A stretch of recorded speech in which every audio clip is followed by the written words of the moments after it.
성경에 나타나는 인간의 궁극적 목적, 하나님의 궁극적 목적은 무엇일까요? 하나님의 궁극적 목적을 우리가 알 수 있다면 성경 전체의 역사는 하나님께서 그 궁극적 목적을 이루시기 위한 과정에 맞추어서 해석될 수 있습니다. 오늘 많은 그리스도인들이 그 목적을 단순히 한 사람 한 사람을 죽어서 지옥 가지 않고 천국 가게 하시는 것이라고 이해하고 있습니다. 물론 이 이해는 진리를 담고 있지만 이 진리를 성경 전체의 서사 속에서 이해하지 못하고 부분적으로 알고 있는 것이 오늘 한국교회 성도들을 거룩함이 없는 구원으로 인도하고 있습니다.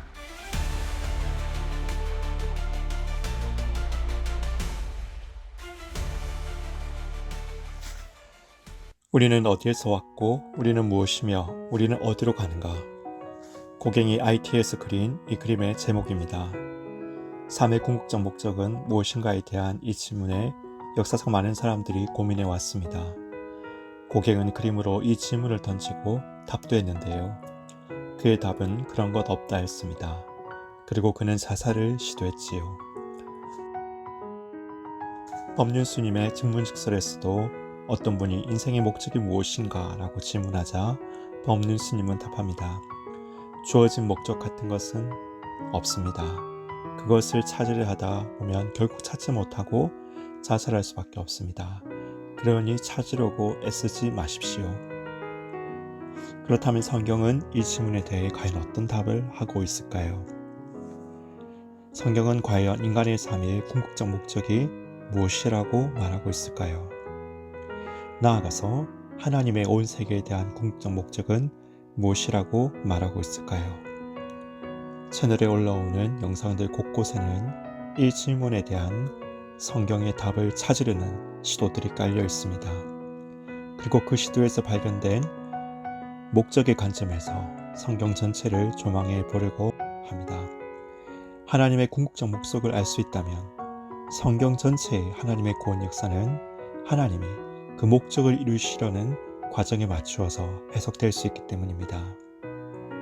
세드백 교회의 니고레 목사님이 목적이 이끄는 삶이라는 훌륭한 책을 써서 많은 분들이 읽었었는데요. 저는 목적으로 읽는 성경 이야기를 시작해 보려 합니다. 오늘은 모든 것의 시작을 말하고 있는 창세기로 가서 하나님이 인간을 창조하실 때 어떤 목적을 가지고 창조하셨는지를 알아봅시다. 창세기 1장 26절에서 28절에는 하나님이 사람을 창조하신 목적을 말하고 있는 말씀이 등장합니다. 하나님이 이르시되 우리의 형상을 따라 우리의 모양대로 우리가 사람을 만들고 그들로 바다의 물고기와 하늘의 새와 가축과 온 땅과 땅에 미끼는 모든 것을 다스리게 하자 하시고, 창세기 1장은 하나님이 인간을 창조한 목적을 무엇이라고 말하고 있나요? 하나님의 형상대로 인간을 창조하여 세상을 다스리게 하려고 만드셨다라고 말하고 있습니다.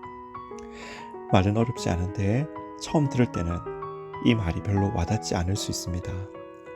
그러나 이 단어들이 의미하고 있는 하나하나를 알게 되면 성경 전체의 흐름을 이해할 수 있는 핵심 코드가 이 말씀에 숨겨져 있다는 것을 알게 됩니다. 하나님의 형상이라는 단어부터 생각해 봅시다.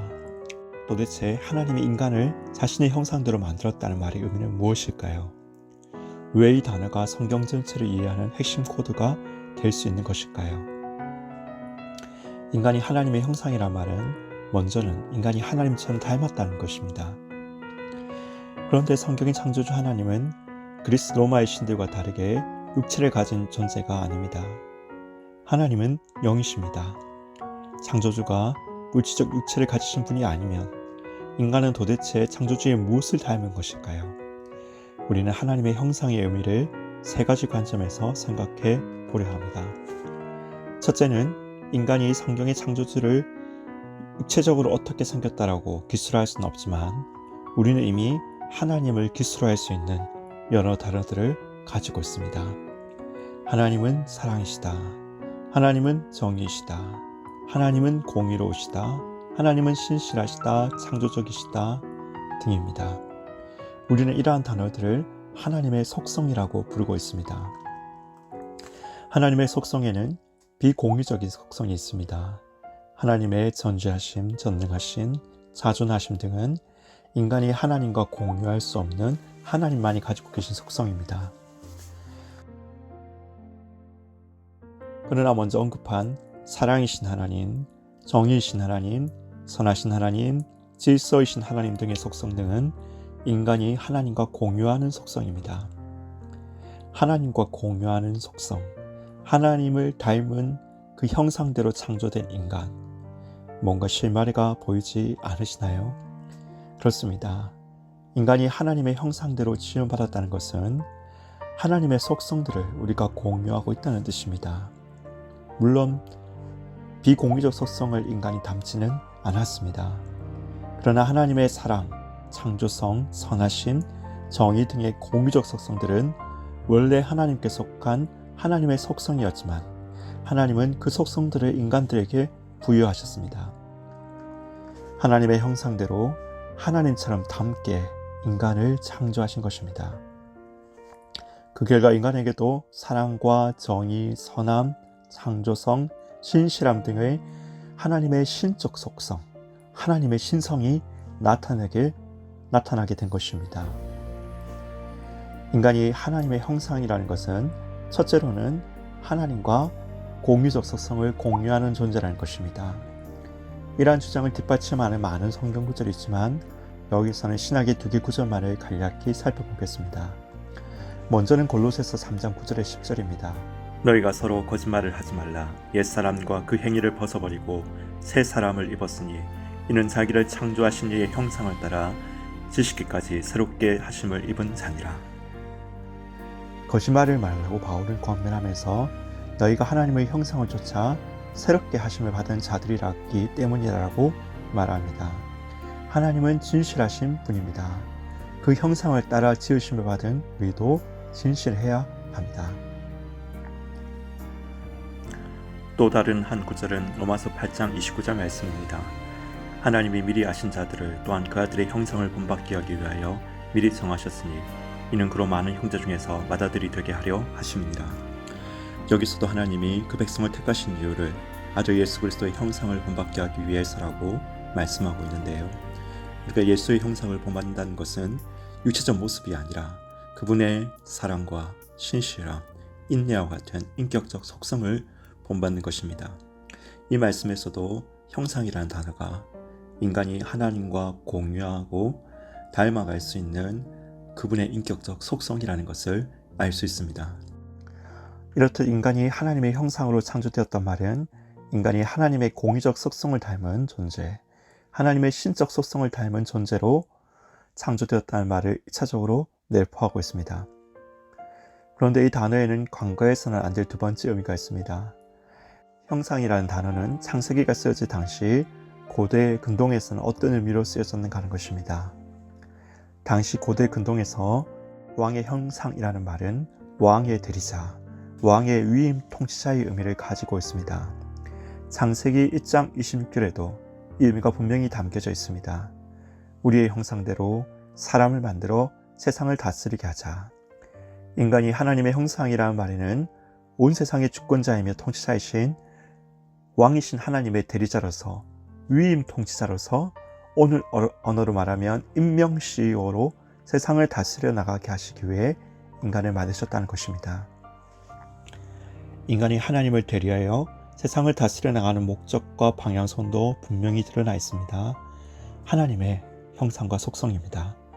이 세상을 하나님의 사랑과 정의, 창조성, 신실하심, 질서 있으심과 같은 하나님의 속성으로 채워나가도록 다스려야 합니다. 인간은 그렇게 할 수 있습니다. 그가 하나님의 형상을 따라 지으심을 받은 하나님의 속성을 공유하는 존재이기 때문입니다. 결론적으로 창세기 1장이 말하는 인간 창조의 목적은 무엇입니까? 먼저는 우리가 온전한 하나님의 형상이 되는 것입니다. 사랑이신 하나님처럼 우리도 사랑이 충만한 존재가 되어야 합니다. 무에서 유를 창조하신 창조성의 하나님처럼 우리도 창조적인 존재가 되는 것입니다. 하나님의 공의적 신성을 우리 안에 채워야 합니다. 그래서 무엇을 하는 건가요? 그렇습니다. 우리 주변과 이 세상과 이 만물과 온 우주를 우리 안에 채워진 하나님의 형상으로 채우고 발전시키고 다스려 나가야 하는 것입니다. 그래서 우리 주변과 세상과 우주가 하나님의 신성으로 충만한 만물이 되게 하는 것, 이것이 창세기 1장이 말하는 인간 창조의 위대한 목적입니다. 하나님은 이 위대한 창조 목적을 이룰 수 있는 시스템을 인간에게 만드셨고, 이는 인간이 하나님의 형상대로 창조되었다는 말씀의 세 번째 의미와 직결됩니다. 바로 영이신 하나님과 같이 영혼을 가진 영적 존재로 지으심을 받았다는 의미입니다. 전통적으로 가장 많은 사람들이 지지했던 이 견해에도 너무나 중요한 의미가 담겨져 있으며, 이에 대해서는 다음 영상에서 핵심적으로 다루어 보겠습니다. 영상이 전개될수록 인간의 궁극적 목적은 무엇인가? 하나님의 온 우주를 향하신 궁극적 목적은 무엇인가? 하나님은 그분의 목적을 이루시기 위해 성경 전체를 통해 어떻게 그분의 구원 역사를 펼쳐가시는지를 알게 되실 것입니다. 계속해서 구독하시며 이 중요하고 흥미로운 여정을 함께 하셨으면 합니다.